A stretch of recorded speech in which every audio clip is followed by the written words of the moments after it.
Alright, so my in-class texts that I used were The Invisible Man by Ralph Ellison, Inception by Christopher Nolan, and The Five Sexes by Anne Foster Sterling. My out-of-class text that I use is a book titled Reaching Out, The Three Movements of the Spiritual Life, which was written by Henry Jam Nouwen.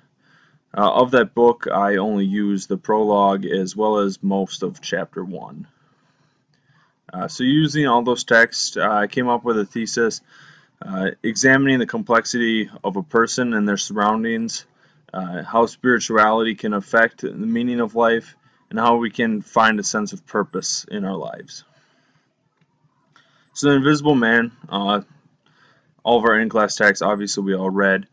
The Invisible Man was based on African Americans and how they were constantly being discriminated against, even though, which showed, it portrayed him almost feeling invisible to everybody else,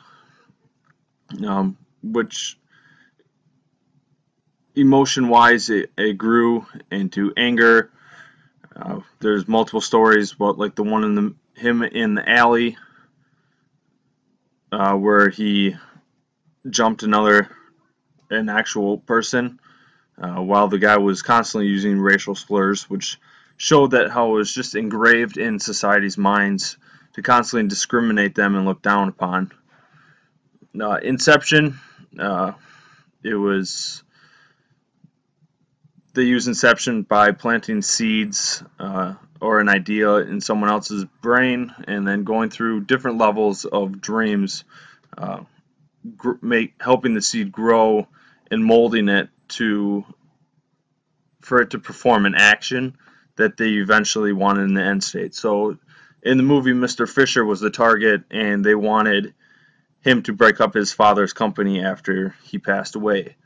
So they planted a seed about the safe, breaking into the safe, and went through the different levels, eventually meeting his father, and eventually coming back to reality then.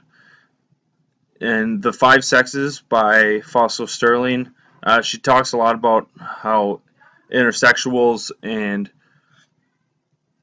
kind of like how society portrays them, while giving a very, very good biological base that she uses to argue her points as well.